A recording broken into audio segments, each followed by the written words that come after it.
Hi, I'm Batza. I haven't made a video about PAX Day for quite some time, but verse 3, or Path of the Adventurer, which is releasing the same day as this video, June 11th, is the biggest update to the game yet, so I'm back to PAX for this one. I want to cover all the information about the update, but first I want to quickly recap the updates that the game has received since it came out in early access a year ago, in case you haven't played the game since then. I have timestamps for every topic, so feel free to jump to the part that interests you. And I have several useful links in the description as well. After the early access launch in June of 2024, the game has received several hotfixes and minor changes. And in November there was the first major update, Proving Grounds. There was a wipe of plots and servers, but we got to keep our stuff as items or base materials used to create the items. There was a change to the combat which made it slightly better, the world topography has changed, a journal was introduced, and a lot of items were removed from the game. Later that month, Discord was integrated into the in-game chat. In December we received the first part of the Market Square update, which introduced gold which started dropping from some of the enemies, and market stalls, where you could buy and sell items. In January we got the second part of the Market Square update, with Grace being introduced. It is a new currency, you get 10 Grace by logging to the game each day, and you can buy more Grace with gold. Grace is used to provide a substantial buff to your gathering skills or a smaller buff to your profession skills. Sometime later, in April, there was an update that enabled Grace to be used for fast travel as well. In March we got the last part of the Market Square update, or Verse 2, whichever name you prefer. With this update you could browse for items to buy in the whole home valley, the compass was added, plus a couple of other minor updates were introduced. And that brings us to the June 11th update, Verse 3, which is called Path of the Adventurer. It is the biggest update to the game yet, with major changes to combat and crafting and many other changes. Let's cover the changes one topic at a time. This update includes a wipe, and this will be the last wipe before the full game release, which is planned for the end of this year. Before the full release, there will be a complete wipe of absolutely everything. If you have experienced the previous wipe, this one is pretty similar, but more extensive.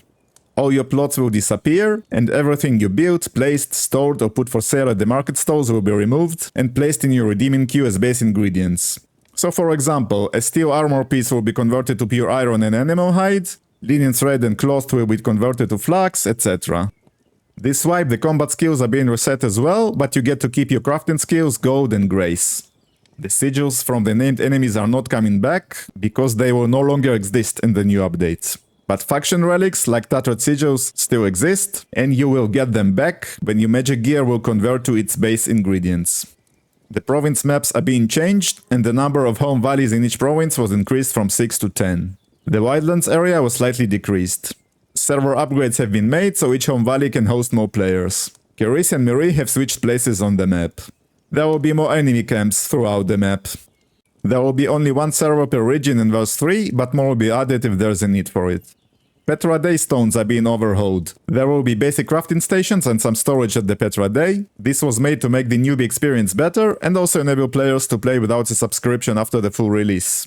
You would be able to play without the need to pay for a subscription, you would have access to the Petra Day and your clan's facilities, but you won't be able to place a plot if you don't have a subscription. Combat is receiving a major overhaul. All the combat skills are being reset for this patch, but we do get to keep our crafting skills levels. The game is moving more towards a traditional MMO, with the Holy Trinity in place, tanks, healers and DPS. There's a new resource, Spirit, which is akin to mana in other games. You use Spirit for your weapon and armor skills, and use Stamina for things like jumping, sprinting, blocking and swimming. Every type of weapon has 3 abilities now. Even the common quality ones you can craft with basic ingredients, with a different cooldown time for each ability. There's a new healing weapon introduced, the Staff, which has 3 healing spells. The Mace and the Great Maul are the tanking weapons. Shields have lost the Shield Bash ability. Every weapon and armor has a skill level now, and you need to reach that level in order to be able to equip that item. The weapons and armor have an item power as well, which scales with the gear quality and your combat skill level. The bows haven't received the TLC needed for this patch, so they can't be used as a primary weapon, and one-handed axes haven't come back yet, as far as I know. Armor skills is a new thing for this update. You have heavy, medium and light armor skills, but they are not global, they are slot specific. In general, heavy armor is the tank gear, it has more physical resistance, threat generation and other qualities that are useful when tanking, but it has the lowest damage of the 3. Medium armor is balanced for survivability and damage and has very good utility spells, I guess it will be popular on PvP.